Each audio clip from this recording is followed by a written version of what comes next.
Ito ang reading mo, Gemini. Welcome back to our channel. Naway nasa mabuti kayong kalagay while watching the channel. This is a general reading. Kayo nang bahalang magpalit-palit ng situation nyo sa reading ko.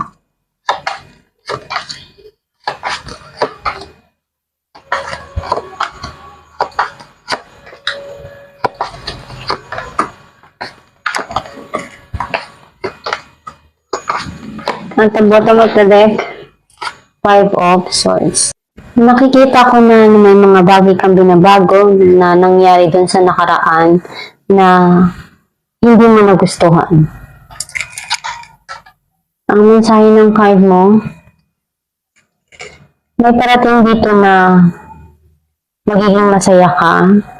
Some of you, unti-unti nang nagkakaroon ng healing yung situation na nangyari sa nakalipas.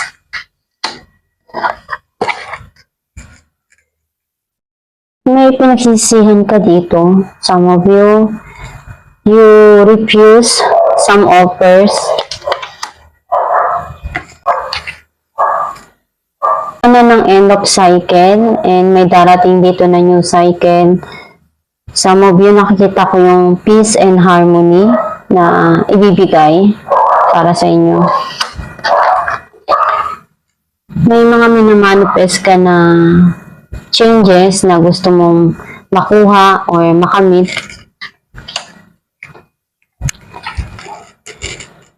Nasaktan ka, napagod ka, and nandun yung natuto ka sa mga pinagdaanan mo.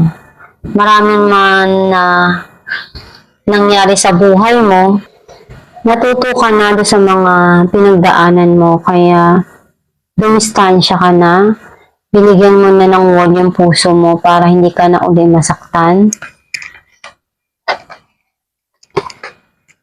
Andun yung pagmamahal na gusto mong ipadama, ibigay doon sa mga taong nandyan para sa'yo. Some of you naman may someone na gustong iparamdam itong pagmamahal na to na totoo. And handa siya na ibigay ito ng buong buo.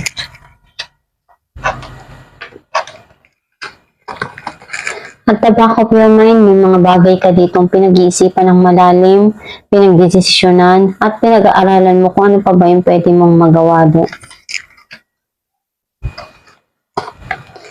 You're trying to balance yung mga dumarating sa'yo. Some of you, may mga bagay ka ditong pinagdesisyonan and naguguluhan ka kung ano pa ba yung dapat mong gawin doon. And ikaw lang ang makapag-decide niyan. Basta alamin lang sa puso mo kung ano magpapasaya para sa iyo. Clarify natin ang the Sun. Three of Cups and Ace of Pentacles. Meron ditong celebration na darating at may bibigay sa iyong regalo. Some of you, may blessing na darating na magiging masaya ka at i-enjoy mo yung moment na yun. Clarify natin ang Wheel of Fortune.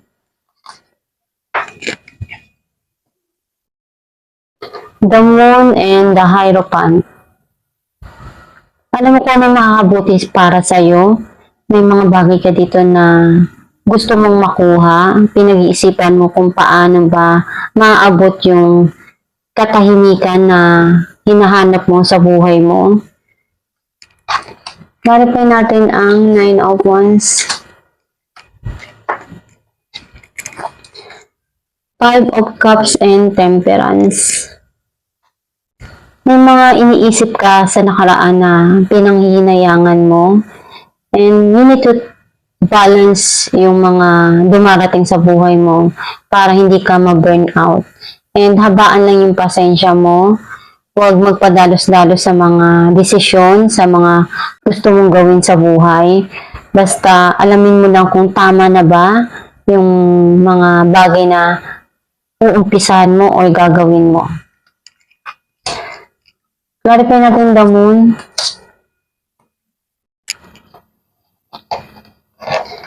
Page of Swords and King of Pentacles. Gusto niyang makipag-usap sa'yo, ayusin at linawin yung mga nangyari. Iniisip niya at babalakan niya na maiayos lahat yung mga hindi niya nagustuhan. Or pwedeng ikaw to, may mga iniisip ka na gawin or pasukin na business, trabaho, or career na pwedeng matagal mo nang pinag-iisipang mabuti. Clarify natin ang Four of Cups, Two of Wands, and Nine of Swords.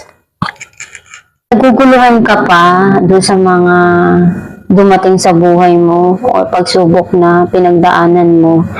Sobrang na-stress ka doon, nalungkot ka, nanghinayang ka kasi merong mga pagsisisi na hindi mo inaasahan na mangyayari yung sitwasyon na yun sa buhay mo. Kaya sobra-sobra kang nasaktan doon. Narify natin the world. Ten of Cups and Five of Swords. May mga gusto kang baguhin and binamanifest mo yun. Gusto mong magkaroon ng long-term na happiness, yung kasama yung mga mahal mo sa buhay, yung ina-enjoy mo palagi na nandiyan lang sila, na nagmamahal sa'yo. And sobrang masaya ka kapag nakikita mo na masaya sila. Narapin natin ang King of Cups. Ten of Pentacles and Page of Cups. May abundance na parating, some of you, prosperity. May bata or nakakabata sa'yo na nagpapakita ng pagmamahal. Some of you naman, andun yung pagmamahal na binibigay mo sa mga mahal mo sa buhay dahil alam mo sa sarili mo na sila yung inspirasyon mo. And some of you, pwedeng meron dito na uuwi na malapit sa'yo. Magkakaroon ng celebration, magsasama-sama, i-enjoy yung moment na yun. Masaya ka na nangyayari yun or nakikita mo silang masaya. Some of you naman, pwedeng someone sa buhay mo na gusto niya na makasama ka habang buhay. Pwedeng ma-involve dito na bata. Clarify natin ang Two of Pentacles. Seven of Cups and Eight of Pentacles. Andun yung pagsusumikap mo, ginagawa mo lahat ng mga kaya mo, at may mga opportunity na binibigay sa'yo, pero you need to know kung ano yung dapat para sa'yo.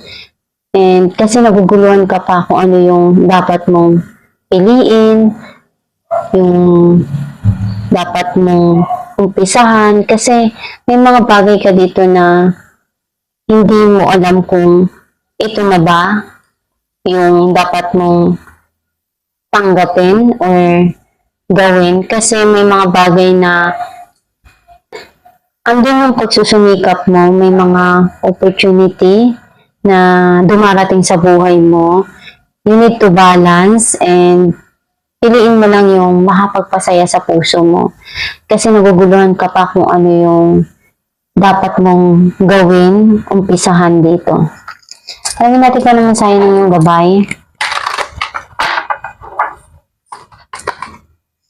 Creative project. Your soul longs to express itself in creative ways. We are guiding you to infuse artistry and creativity into your life. Creative expression makes you feel alive and excited and reignites passion toward your life. Ang mensahe ng gabay na gawin mo lang yung mga bagay na magpapasaya sa puso mo, kung ano yung mga bagay na sinisimulan mo na project or something na arts para sa'yo na makakatulong na ma-divert yung attention mo para ma-improve din yung knowledge mo, yung creativity mo. Ipagpatuloy mo lang and sipagan mo lang. One day, kung ano yung mga bagay na pinaghirapan mo, pinagsikapan mo, ma-achieve mo rin yung gusto mo. Basta magdasal ka lang palagi at manatili na matatag sa mga pagsubok na dumarating sa buhay. At itong yung reading, Gemini, kung nakaresonate ka, kindly comment down below. Thank you for watching.